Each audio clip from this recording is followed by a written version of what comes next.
I am the Tofu Golem. Please enjoy the video.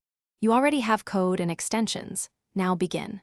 Open the project in VS Code, confirm the React Native Tools extension is active, and start the Metro bundler with npm start or expo start. Once done, pick a device or emulator and run the app so the packager connects. Make sure source maps are enabled in your build config so breakpoints map to your source. This gets the runtime linked to VS Code and prepares the debugger to halt where you need it.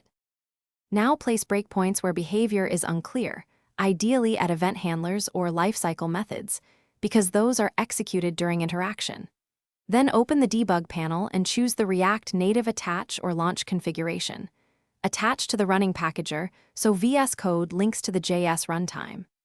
Use step in, step over, and step out to follow execution flow, and inspect the call stack and scope panes to understand state. Also evaluate expressions in the debug console to confirm hypotheses quickly. After you identify the issue, make the code change and save. Use hot reload for UI tweaks but perform a full rebuild when native modules change. If behavior persists, clear Metro cache with React Native Start Reset Cache or Expo RC to remove stale bundles. If your breakpoints are not hitting, make sure source maps are generated, disable JS minification for debug builds, and rebuild the app. One key troubleshooting tip: when nothing attaches, check that the packager and device. Thanks for watching. Consider subscribing if we helped you today.